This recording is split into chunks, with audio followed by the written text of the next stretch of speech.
दोस्तों नमस्कार। आज के मेरे इस नए वीडियो में आपका मैं स्वागत करता हूं। और आज के वीडियो को बनाने का एक एजेंडा है, एक पर्पज़ है, एक मिशन है।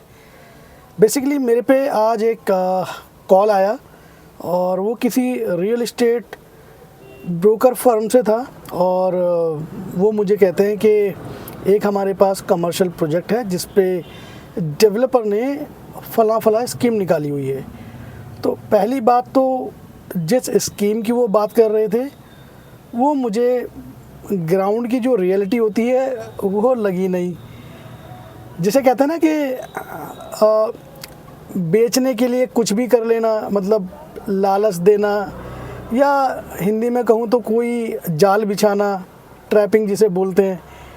तो मुझे उसकी बातों से लगा और मैंने चीज़ें पूछी, बार बार पूछी, एक के बाद दूसरी पूछी। तो चीज़ें जो निकल के आई वो ये आई कि वो जो बेचारा कॉल कर रहा था वो भी एक पर्टिकुलर ट्रेनिंग कह सकते हैं, या उसे गाइडेंस कह सकते हैं, या उसे अपडेट कह सकते हैं अबाउट दी जो भी स्कीम और ऑफ़र जो निकाली हुई है या जो निकाला हुआ है डेवलपर ने, उसकी वो बात कर रहा है, सिर्फ उसी की बात कर रहा है। उसके अलावा उसे नहीं पता कि उस डेवलपर के जो प्रीवियस प्रोजेक्ट हैं वो कितने अटके हुए हैं, उनकी क्या कंडीशन है, क्या उसने वो टाइम पे डिलीवर्ड करे हैं या नहीं करे हैं, या जो भी उसने क्लाइंट से मार्केट में जो प्रोमिसेस किए थे उस पे वो खरा उतरा है या नहीं उतरा है।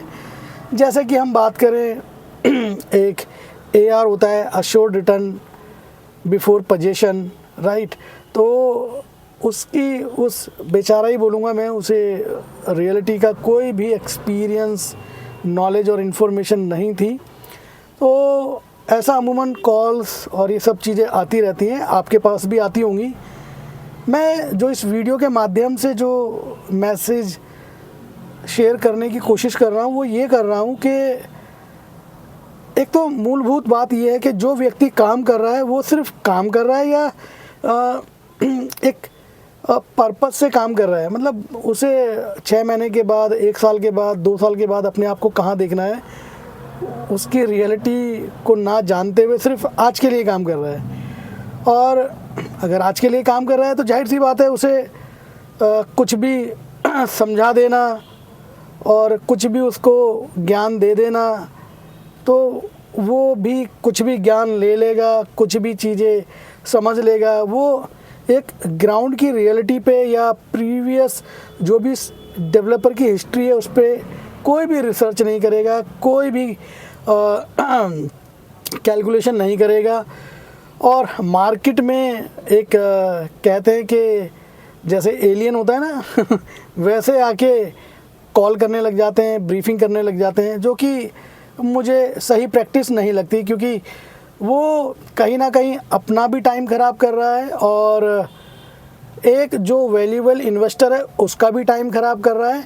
और सच बताऊं तो कहीं ना कहीं वो हमारा भी टाइम ख़राब कर रहा है, क्योंकि जो कुछ प्रोफेशनल रियल एस्टेट इंडस्ट्री में अच्छे तरीके से काम कर रहे हैं, किसी रिसर्च मोड पे काम कर रहे हैं, तो वो जो क्लाइंट है ऐसा अनुभव लेते हैं तो वो भी हमसे क्यों बात करेंगे और किस लिए बात करेंगे, क्योंकि आजकल जो पेशेंस लेवल है वो काफ़ी कम हो चुका है। जैसा कि आपको पता है, एक रिसर्च के हिसाब से 2 सेकंड, क्योंकि रील्स 1 सेकंड में चेंज हो जाती है, तो पेशेंस लेवल उसी के आसपास आप मान लीजिए।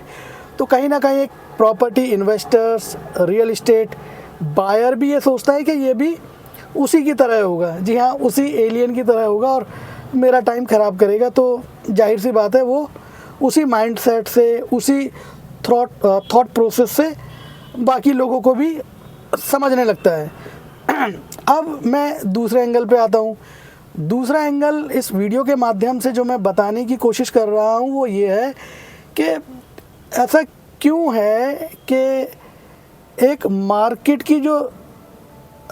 का जो ट्रेंड है, हर इंडस्ट्री का अपना एक ट्रेंड है, एक उसकी ग्राउंड रियलिटी है। जैसे कि बैंक कितना रेट ऑफ इंटरेस्ट आपको FD पे देगा, कितना रेट ऑफ इंटरेस्ट आपको सेविंग अकाउंट में मिलेगा, कितना आपको ROI किसी भी इन्वेस्टमेंट के टूल पे आप जाते हैं, विंडो पे जाते हैं, चाहे हम इंश्योरेंस इन्वेस्टमेंट की बात कर लें, म्यूचुअल फंड इन्वेस्टमेंट की बात कर लें, या गोल्ड में इन्वेस्टमेंट की बात कर लें, तो उसका एक पैरामीटर, एक स्टैंडर्ड्स लाइन है जो समय के हिसाब से चेंज होती हैं, क्योंकि कहीं ना कहीं उसमें कॉस्ट एप्रिसिएशन की बात है, या जो अदर्स मटेरियल्स हैं जिनकी वजह से वो कॉस्ट में एप्रिसिएशन आता है, या हम बात करें कहीं ना कहीं इन्फ्लेशन की वजह से भी उन चीज़ों में चेंजेस आते हैं। इसी प्रकार से हर इंडस्ट्री का एक पैरामीटर है। जैसे कि अगर मैं बात करूं ग्राउंड रियलिटी की, तो A+B की होल स्क्वायर का जो फार्मूला है वो किसी ना किसी सिद्धांत पे, किसी ना किसी रिसर्च पे बना है, जो कि आपको भी पता है, A² + B² + 2AB, राइट। अब ऐसे ही एक डेवलपर अपनी प्रॉपर्टी को बेच रहा है, तो क्या आपको लगता है एक इन्वेस्टमेंट का, मैं यहाँ प्रॉपर्टी इन्वेस्टमेंट की बात कर रहा हूँ, उसमें AR पहले 24% हो जाना, मतलब बिफोर पोजीशन तक 24% हो जाना, मुझे लगता है ये कहीं ना कहीं गिमिक है और कहीं ना कहीं थोड़ा सा रॉन्ग प्रैक्टिस है, क्योंकि 2% हर महीने यानी कि 24% एनुअली, 24% एनुअली, मतलब मैं उस सेल्स एग्जीक्यूटिव से यही पूछने की कोशिश कर रहा था कि आप जो 24% दे रहे हैं या देंगे, उसकी गारंटी और उसकी तो बात अलग है, वो तो बात की बात है। आपको क्या सेंस है कि आप इसको जस्टिफाई भी कर पाएंगे या नहीं कर पाएंगे, क्योंकि बहुत सारी चीज़ें ग्राउंड रियलिटी से मिसमैच थी। सबसे बड़ी बात, जैसा कि मैंने बताया, जो अदर्स प्लेटफॉर्म या विंडोज़ हैं जिनमें हम इन्वेस्टमेंट करते हैं, एक इन्वेस्टर अपने खून पसीने की गाड़ी कमाई को लगाता है या लगाने का प्लान कर रहा है, तो वहाँ भी अगर मैं रियल इस्टेट इन्वेस्टमेंट के एक्चुअल रेंटल वैल्यू की बात करूं, जो आफ्टर पोजीशन मिलता है, वो कहीं ना कहीं 4-4.5% से स्टार्ट होता है, और कहीं ना कहीं वो आपका 5%, 5.5%, 6 या 7% तक मैक्सिमम जाता है, या आधा % या और 1% हम ले सकते हैं। वो डिपेंड करता है कि बिल्डर का बैकग्राउंड क्या है, उसने किस टाइप के ब्रांड, नेशनल इंटरनेशनल जो सुपर हिट ब्रांड है वहाँ लेके आ चुका है, क्या फुटफॉल है, क्या कनेक्टिविटी है, तो ये सारे पैरामीटर्स सब उसमें ऐड ऑन होते हैं। बट आप ये सोचिए कि अगर उस प्रॉपर्टी पे डेवलपर बिफोर पोजीशन 24% का AR दे रहा है, अश्योर्ड रेंटल वैल्यू आपको दे रहा है, तो वो आफ्टर पोजीशन क्यों नहीं है? फिर वो एक्चुअल रेंटल वैल्यू में क्यों नहीं कन्वर्ट होता है? फिर वो 5% या 6% ही क्यों रहता है?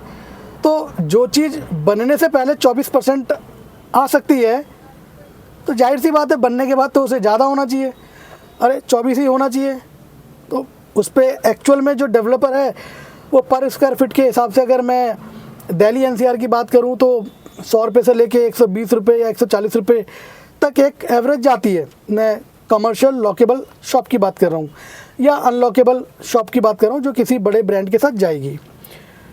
तो उसकी जो ROI का कैलकुलेशन होता है वो आप मान के चलिए 4.5%, कहीं 4% भी होता है, बट 4% पहले 2 साल 3 साल के लिए होता है, तो 15% का एप्रिसिएशन आता है। जी हाँ, एक कमर्शियल प्रॉपर्टी का ये ट्रेंड है, ये कल्चर है कि आफ्टर 36 मंथ या 3 years, after 3 years it will increase minimum 15%। जी हाँ, तो जाहिर सी बात है कि जो भी एक ROI है, जैसा कि मैंने बताया 4% है या 5% भी ले लेते हैं, तो ये आज पहले 3 साल के लिए कम लग रही है, बट आप मेरा यकीन मानिए लॉन्ग टर्म में ये 15% एवरी 36 मंथ्स एक्सलेशन होती है। और जो एक ब्रांड है वो लॉन्ग टर्म के लिए आता है 9 साल, जी हाँ, और उसमें 3-3 साल का इंटरवल होता है for the rental value appreciate. तो ये चीज़ें ग्राउंड रियलिटी पे आती हैं, जस्टिफाई करती हैं एक मार्केट का जो ट्रेंड है, मार्केट की जो पॉलिसी है उस पर टिकी हुई हैं, तो ये उसको जस्टिफाई करता है। तो मैं इस वीडियो के माध्यम से ये बताने की कोशिश कर रहा हूँ कि कुछ चीज़ें ग्राउंड रियलिटी से मिसमैच होती हैं, वो उसको टच नहीं करती हैं, हवाई बातें होती हैं। तो मेरा कहने का मतलब है कि कुछ चीज़ों से आप भी थोड़ा सा बच के रहिए, और जब भी आप प्रॉपर्टी में इन्वेस्टमेंट करते हैं तो कुछ चीज़ों को आपने समझना है। मतलब बिल्डर का बैकग्राउंड क्या है, राइट, क्या वो एक्चुअल में जो प्रॉमिसेस कर रहा है उसकी ग्राउंड रियलिटी क्या है। ऐसा तो नहीं है कि आपका ही पैसा लेके आपको ही टुकड़ों में दिया जाए, आपसे तो वन शॉट में पैसा ले लिया जाए और आपका ही पैसा आपको AR के रूप में दिया जाए।